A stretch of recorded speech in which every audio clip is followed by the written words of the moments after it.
우리 성도님들 이름 얼마나 많이 알려지셨습니까? 내가 얼마나 많은 사람들에게 알려졌느냐 하는 거죠.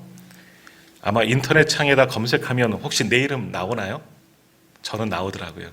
유튜브를 많이 올리다 보니까 그냥 제 이름 하면 유튜브 그냥 올린 영상들이, 설교 영상들이 많이 있으니까 쭉 이렇게 나오고, 그래도 좀 나오더라고요. 가끔씩 그거 보는 재미도 있어요.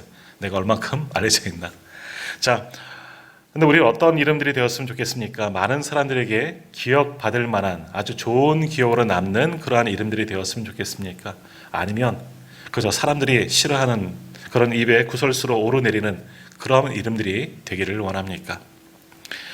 우리가 예배 시간마다 오늘 수요일은 고백하지 않았지만 고백하고 있는 이 사도신경에 보면 지금 2000년 동안 저주받는 이름이 나오죠. 본디오 빌라도라는 그런 이름입니다.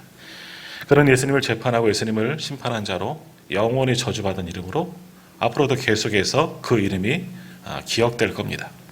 반면에 오늘 성경에 나오는, 오늘 본문에 나오는 이 향유 여인, 더욱이 오늘 이 마가복음 본문에는요, 이 여인의 이름조차 나오지는 않습니다. 그런데 우리가 지난주 나누어드린 이 주보에 보면 예수님의 마지막 공생의 일주일 여기 표에 보면 이 여인을 마리아라고 보통은 다 그렇게 이야기를 하는데, 뭐 정확하게 말하면 마리아가 아닐 수도 있다 하지만 이제 상황에 비춰보면 우리는 결국 마리아로 이제 생각해도 좋을 것 같습니다. 이 마리아, 예수님께 향유를 부은 이 여인 마리아는 영원히 축복받는 이름으로 기억되는 아주 좋은 이름입니다. 자, 오늘 예배하는 우리의 이름들, 우리는 유명한 자는 아닙니다. 남들이 많이 알고 있지 않고 그저 내가 아는 사람들, 내 주변의 사람들, 내 가족과 친척들, 내 친구들, 그 정도밖에 우리를 알지 못하지만, 그러나 그 사람들에게라도 정말 좋은 이름들로, 또 기억에 남는 이름들로, 더욱이 예수 잘 믿는 사람으로 그렇게 기억되는 이름들이 되었으면 참 좋겠습니다. 오늘 저와 예배한 우리 모든 성도님들이 그런 이름들이 다 되시기를 간절히 소망합니다. 자, 오늘 본문의 말씀 배경이 되는 곳, 우리 3절 말씀에 보면 예수께서 베다니 나병 환자 시몬의 집에서 식사하실 때에 라고 이제 시작하는 것을 볼 수 있습니다. 그러니까 오늘 말씀의 배경이 되는 장소는 예루살렘은 아닙니다. 예루살렘에서 가까운 곳에 있는 베다니라는 그런 마을이 있습니다. 이 베다니라는 마을은 어떤 마을이냐? 당시 유대 이제 정결법에 의하면 사회에서 격리가 필요한 사람들이 모여서 살고 있는 동네가 이 베다니라는 그런 마을입니다. 예를 들어서 어떤 유대 율법에 범죄하기 때문에 저촉되어서 출교당한 사람들, 그러나 아직은 완전히 출교되지 아니하고 완전히 죄인 취급받지 않고 뭐라 그럴까요? 잠시 이제 판결을 보류하고 있는 그런 상태의 사람들이, 그러니까 요즘으로 말하면 감옥에 가지 않고 구치소에 있는 것처럼 그런 상황, 그런 동네가 이제 베단이라는 동네, 아직 판결되기 전 그래도 자유함을 가지고 살 수 있고 머물 수 있는 곳, 그런 곳이 바로 베다니라는 마을입니다. 또는 이 나병 환자들이 이곳에, 오늘도 나병 환자 시몬이 나오는데요, 나병 환자들, 나병을 앓았던 사람들도 있고 또 나병 중에 있는 사람도 이 마을에는 많이 있습니다. 당시 나병은 누가 판단하느냐? 제사장이 판단합니다. 그 해의 대제사장이 판단하고 이 사람이 나병이다, 아니다, 이것을 판단하는 것은 의사가 아니라 제사장이 판단하게 됩니다. 그렇게 되면 그 사람은 이제 가족들에게서, 사회에서 격리되어서 따로 나병 환자들만 살고 있는 곳에 가야 되는데, 이 베다니가 이제 그런 마을 가운데 하나입니다. 그러면서 아주 중증, 정말 나병이 심하게 걸려서 움직이지 못하는 그런 사람들이 사는 것이 아니라, 나병에 걸렸다가 좀 나은 사람들, 회복된 사람들, 그리고 나병의 진단을 받기 위해서 조금 기다려야 할 수 있는 사람들, 나병이지만 지금 말하는 이 한센시병, 저희 말하는 문둥병은 아니고 그 당시에 나병이라고 평가받는데 그래도 활동할 수 있는 이 경증 나병 환자라고 할 수 있죠. 이런 사람들이 많이 모여 살고 있는 동네가 이 베다니라는 그런 마을입니다. 이 외에도 여러 가지 가난하고 어렵고 힘들고 소외된 사람들이 많이 모여 살고 있는 곳이 예루살렘, 이스라엘의 수도이죠. 거기에서 멀리 떨어지지 않은 이 베다니라는 마을입니다. 그래서 이 베다니, 여러 가지 사람들이 있습니다. 사회적으로 격리되고 궁핍하고 가난하고 병에 걸리고 아파하고 또 재판을 기다리고 있는, 어찌 보면 불쌍한 사람들이 모여있는 도시가, 이 동네가 바로 베다니라는 마을이고요. 그래서 이 베다니는요, 가난한 사람의 집이라는 그런 별명이 있는 지역이 이 베다니라는 그러한 마을입니다. 자, 이 베다니에 누가 살고 있습니까? 오늘 보면 시몬이라는 사람도 살고 있겠지만 우리가 잘 알고 있는 나사로, 그리고 그의 두 동생 마르다, 마리아도 그 마을에 함께 살고 있었다는 겁니다. 그렇다면 나사로도 마르다, 마리아도 넉넉한 사람은 아니었을 것이고 아마도 여러 가지 어떤 상황이 있고 사정이 있어서 그 마을에서 살게 되는 것은 아닌가, 그렇게 생각해 볼 수가 있습니다. 자, 예수님께서는 예루살렘을 방문하실 때 주로 이 베단이라는 곳에 많이 머무셨습니다. 이 표에 보시면은요, 주보에 나눠드린 이 표에 보시면 주일에도 보면 동그라미 3번 베다니로 돌아오신 예수님, 그리고 월요일에도 베다니로 돌아오신 예수님, 이렇게 2번 정도 기록되어진 것을 보게 됩니다. 예수님께서 주일날, 우리가 지난주 종료주일이지 않습니까?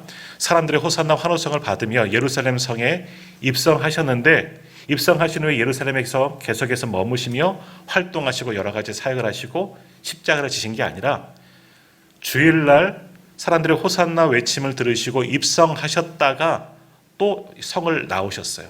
그리고 그렇게서 머무신 곳이 바로 베다니라는 마을입니다.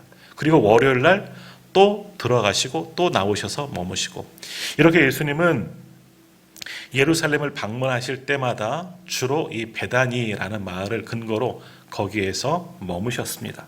아마도 우리가 잘 아는 나사로와 또 관계가 있었고, 아마 머무실 때 나사로 집에서 많이 머무신 것으로 생각해 볼 수가 있습니다. 또 왜 예수님께서 이 베다니라는 마을에 그렇게 머무셨을까?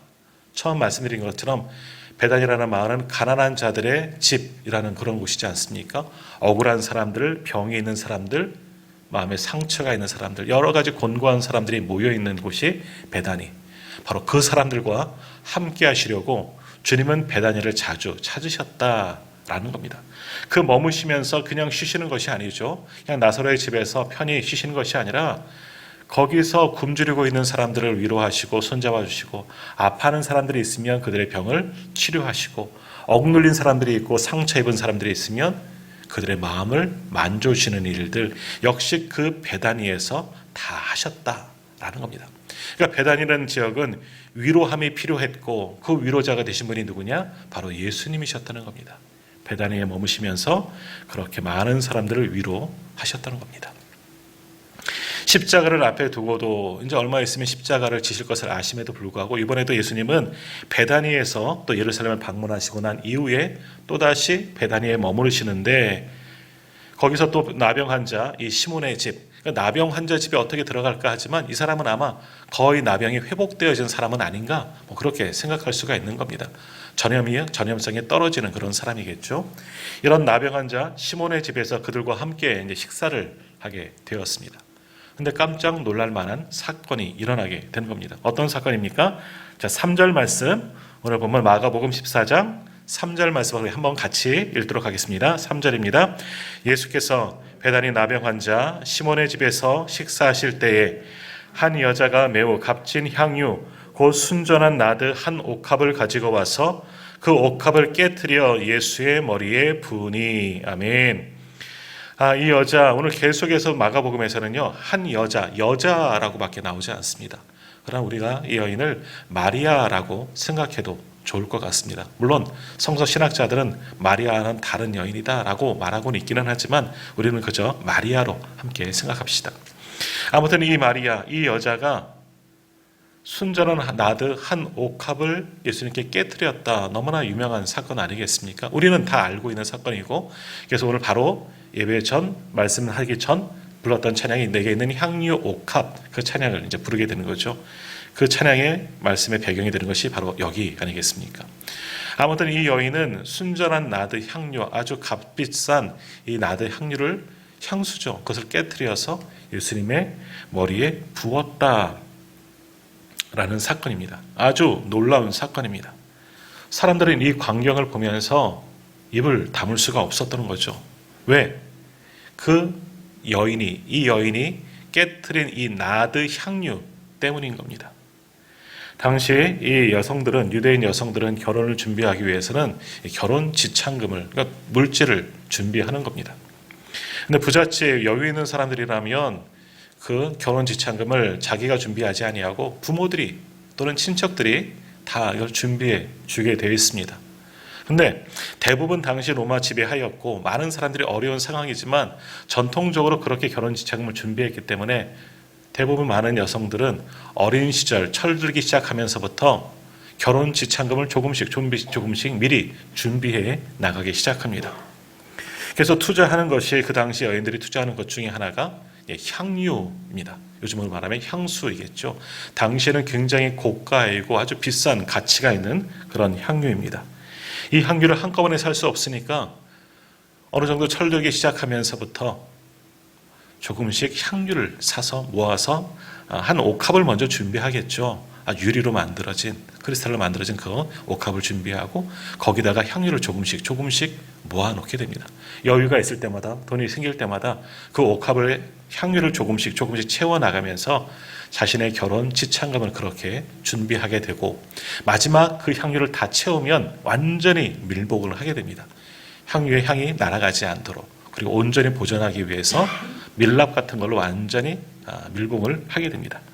오늘 나오는 나드 향유가, 순전한 나드 한 옥합이 바로 그렇게 모여진 이 여인의 정성을 다해서 지금 평생을 걸려서 모은 그런 향유이다라는 겁니다. 그래서 이 나드 한 옥합, 굉장한 가치가 있는 겁니다. 오늘 본문에도 나오지만 5절에 보면 이 향유를 300데나리온 이상에 팔아라는 거 보면 어느 정도 300데나리온 정도의 값어치는 있겠구나 하고 생각을 할 수 있지요. 이 300데나리온, 우리가 말씀을 또 많이 들었기 때문에 아실 겁니다. 이 정도가 어느 정도의 가치냐? 당시 근로자 1년 연봉입니다. 보통 일하는 사람들이 밖에 나가서 1년 동안 열심히 모으고 한 푼도 쓰지 않고 모을 정도의 돈이 바로 300데나리온 정도에 되는 그런 값어치다라는 것이죠. 엄청난 겁니다. 당시 너무너무 가난했습니다. 그런데 이렇게 귀한 것을 모았다라는 것이죠. 그런데 그것을 나드 향유컵, 그 옥합을 깨트려서 거기 있는 향유 전부를 예수님의 머리에 쏟아 부었다는 겁니다. 우리 성도님들 향수 쓰시겠지만 향수를 쓸 때 이렇게 잔뜩 바르지는 않습니다. 옷가에나 귀나 목덜미에 아주 조금 일부분을 뿌릴 뿐이죠. 가끔씩 아파트 엘리베이터 탈 때 보면 화장을 짙하게 하신 분들이 타고 가신 다음에는 그 향이 너무나 진하게 느껴질 그런 때가 있습니다. 오늘도 마찬가지인 겁니다. 이 여인이 자신의 향후 한 옥합, 그 양이 얼만큼 되는지는 모르겠지만 그래도 상당할 것 같습니다.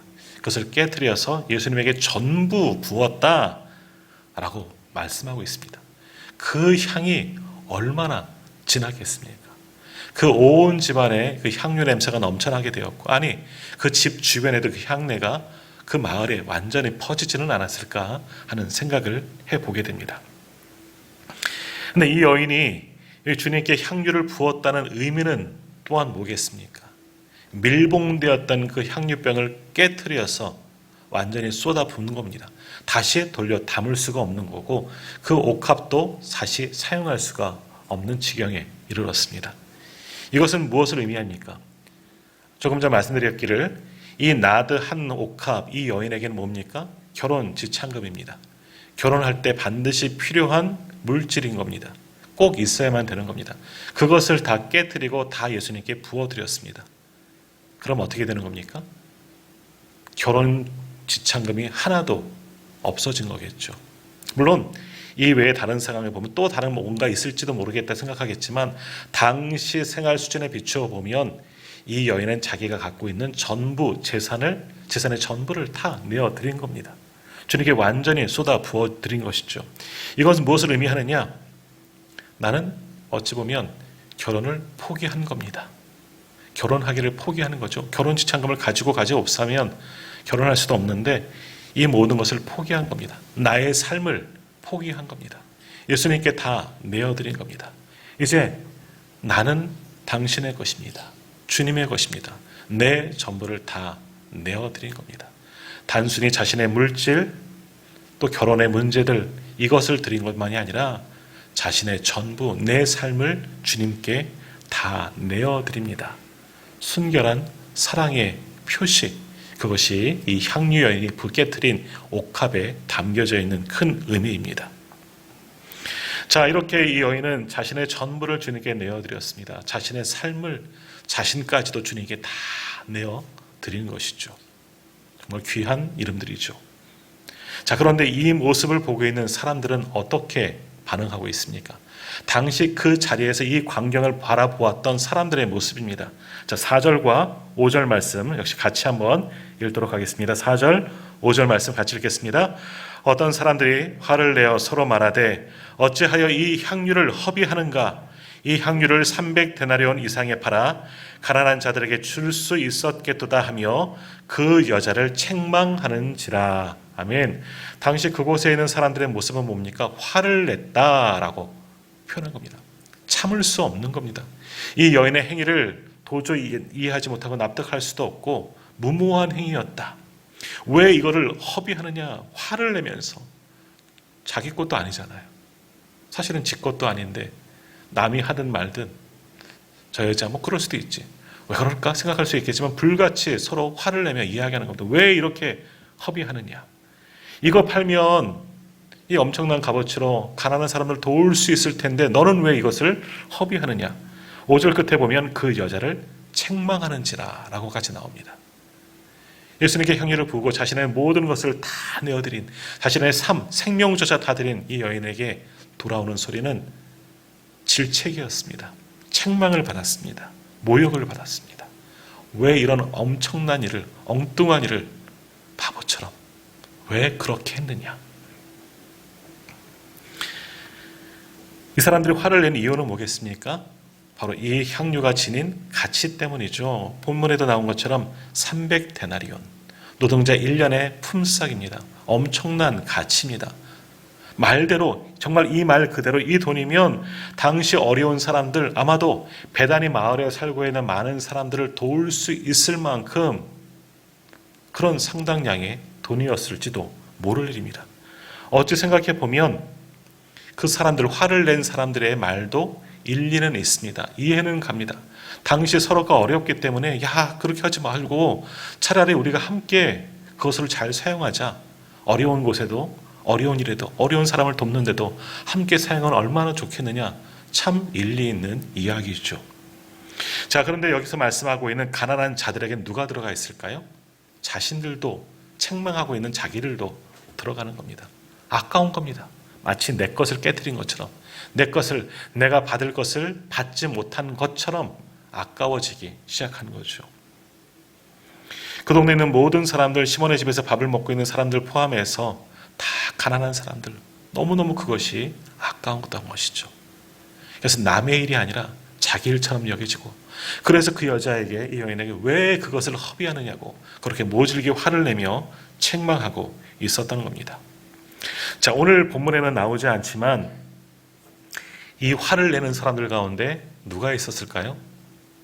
가롯 유다도 물론 있습니다. 다른 복음서에 보면 가롯 유다가 보통 이렇게 말을 했다는 것으로 또 기록한 그런 성경도 있습니다. 복음서도 있죠. 그런데 가롯 유다만 화를 냈을까? 저는 그렇게 생각하지 않습니다. 그곳에 있던 다른 제자들도 겉으로는 표시를 내지 않았을지라도 아마도 그들은 똑같은 마음을 갖지는 않았을까. 그곳에 있는 제자들도 이 여인의 행위를 이해하지 못하고 아마도 많은 사람들의 생각에 동조하면서 맞아, 저것을 왜 허비하지? 가난한 사람들에게, 어려운 사람들에게 위해서 좀 나누어 주지. 저런 어리석은 여자. 아마 제자들도 그런 생각을 했을지도 모를 일입니다. 자, 이렇게 이들이 화를 내는 이유, 어찌 보면 합당한 일이겠죠. 만약에 우리 가정 가운데, 우리 자녀들 가운데 이런 일을 하면 우리도 몹시 그를 질책할지도 모를 겁니다. 왜?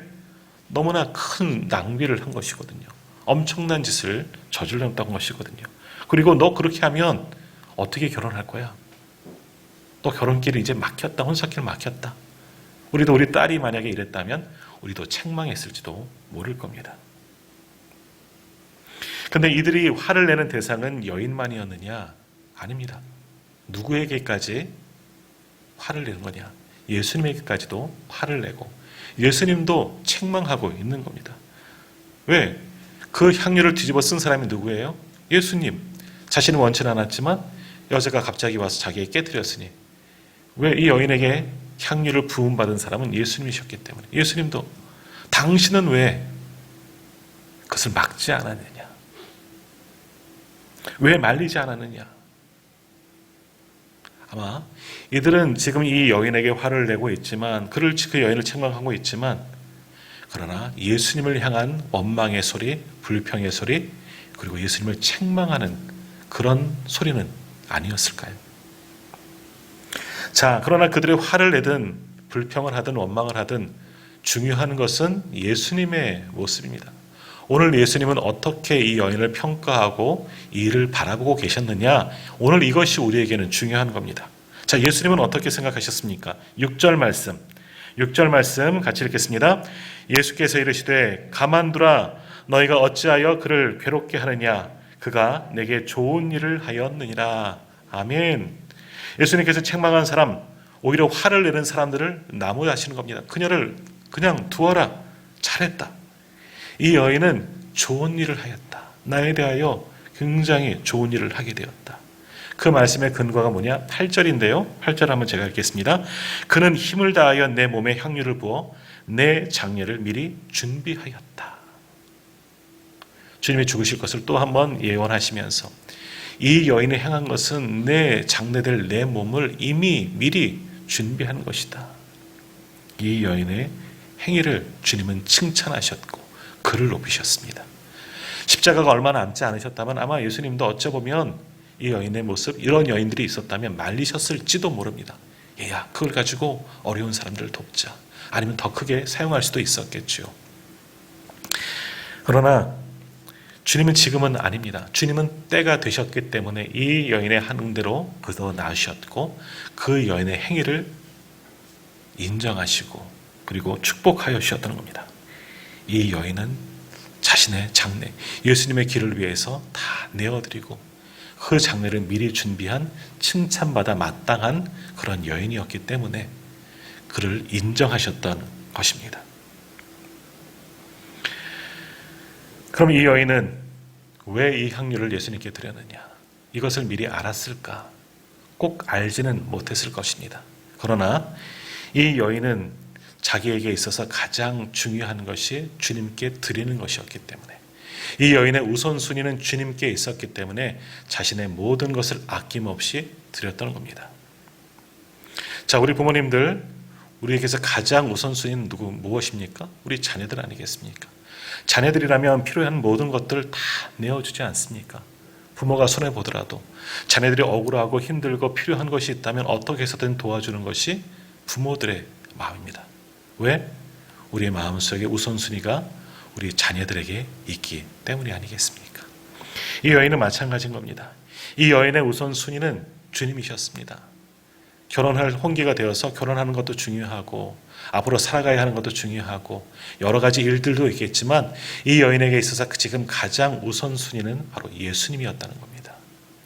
예수님을 위해서 자신의 것을, 할 수 있는 모든 것을 주님께 다 내어드린 겁니다.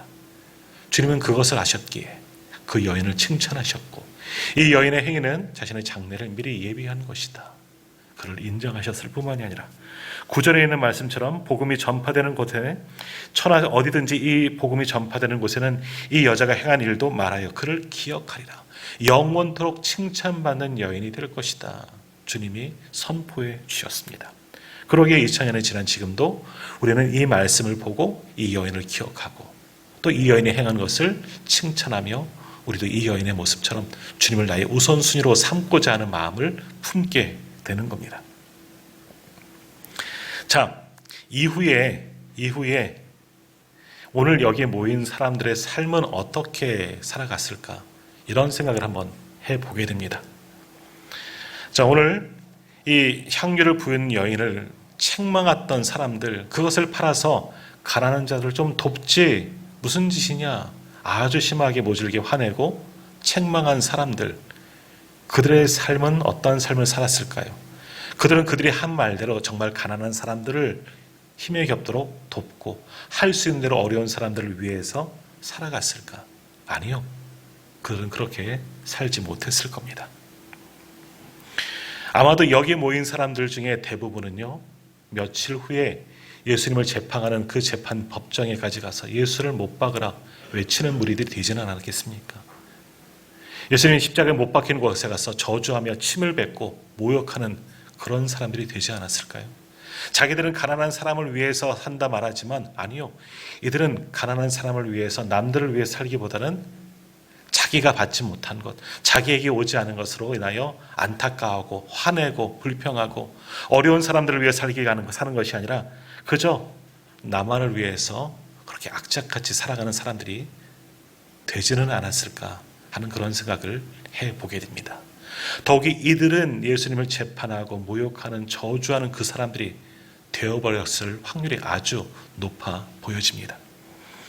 반면에 오늘 예수님께 향유를 부은 자신의 모든 것을 쏟아부은 이 여인의 삶은 어찌했을까? 이 여인도 예수님의 십자가를 경험하면서 오늘 이 사건을 기억하고 예수님께서 남겨주신 그 사명을 또 감당하는 삶을 살지 않았을까요?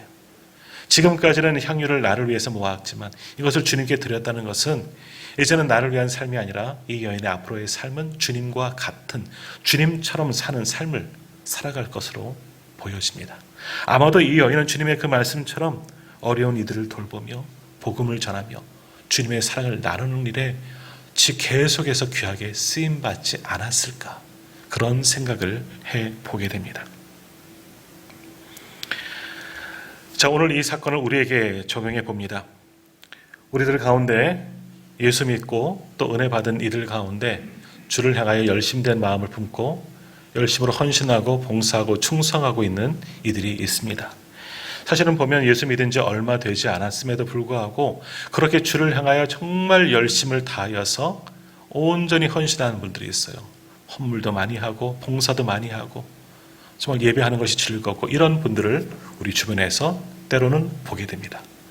그런데 오래 믿으신 분들 중에서 그들을 좀 이상한 눈으로 바라볼 때가 참 많이 있습니다. 제가 전에 있던 교회들에서도 이런 일들이 있는 거예요. 새가족, 우리 알파 코스 했죠. 저희 왔을 때 알파 코스를 하면서 새가족들이 은혜 받고 정착하고 알파 코스를 하면 성령 충만하고 은혜 받아서 그 이후로 여러 가지 교회에서 열심히 되는 일을 하려고 해요. 봉사도 하고 무언가 하고 싶고 예배하는 것도 뜨겁고 기도할 때마다 눈물 흘리고 찬양할 때 손 들고 찬양하고 그러면 때로는 다는 아닙니다만 어떤 분들은 그러는 거예요. 그런 게 눈꼴 사나운 거예요. 야, 저 사람이 믿은 지 얼마 됐다고 저러고 있냐. 아이, 저거 가짜일 거야. 저러다가 말리겠지. 그들이 온 마음으로 성령 충만하여 은혜 받은 대로 주님께 드리는 그 모습을 비꼬는 이들도 교회 안에 성도들 가운데 분명히 있다는 겁니다. 그러면서 그들을 책망합니다. 왜 저렇게 열심히 뛰지? 무언가 목적이 있겠지? 교회 다니다 보니까 교회 구조를, 생리를 아는구나. 저러다가 무언가를 또 원하는 것이 있겠지. 직분이라든지 등등의 것들 생각하고 있지는 않을까. 이렇게까지 더 나가는 사람들도 있다는 겁니다. 그런데 그들 열심히 일하는 사람들, 열심히 봉사하고 예배하는 사람들 왜 그렇게 하느냐? 받은 은혜가 있기 때문에. 받은 은혜가 있기 때문에. 믿기 이전에는 몰랐는데 예수를 믿으니 예수님이 나를 위해서 죽으셨고 예수님이 나를 위해 나를 돌아가셨고 나를 살리고자 하셨던 그 모든 은혜와 사랑, 그 감동으로 내게 다가오니 가만히 있을 수가 없었던 겁니다. 그래서 그들은 예수 믿고 은혜 받은 후에 그 주님께 이제는 드리는 겁니다. 오늘 이 향유 여인처럼 자신이 할 수 있는 방법대로 최선을 다해서 열심을 다해서 수고하고 봉사하고 헌신하고 하나님 앞에 예배하는 겁니다. 찬양을 할 때도 주님의 은혜가, 주님의 사랑에 너무나 감동이 되어 눈물이 나오고 큰 소리로 기도할 수밖에 없는 것이고 은혜 받으니까 이렇게 변해져 가는 겁니다. 그들의 우선순위가 바뀌었기 때문이겠죠. 예수 중심의 사람이 되었기 때문에 은혜 받은 모습이 그렇게 겉으로 표현되어지는 겁니다. 자, 오늘 그러면 우리는 어떻습니까? 오늘 예배드리는 저와 우리 성도님들은 소위 오랫도록 예수 믿은 분들이 대부분이십니다. 그리고 직분을 받은 저는 목사이고 중직자들이 대부분이시죠. 우리에게는 이런 은혜가 지금도 여전히 남아 있습니까? 오늘 이 향유 여인처럼 은혜 받은 어떤 초신자와 같은 그런 열심된 마음, 그 은혜의 흔적들이 지금 내 안에 살아서 움직이고 있느냐? 그래서 내가 예배 드릴 때에 말씀을 통해서 찬양할 때 주시는 감격과 그 은혜로 내 눈에서 눈물이 흐르고 주님을 높이 부를 수밖에 없고 온전히 뜨거운 정성으로 열정을 다하여 예배할 수 없는 그런 내가 예배자가 되었느냐? 그런 은혜가 내 안에 남아있느냐? 그런 열정이 내 속에서 움직이고 있느냐? 그 마음을 가지고 주와 복음을 위해서 내가 움직이고 있느냐? 우리 스스로 한번 돌이켜 생각해 봐야 합니다.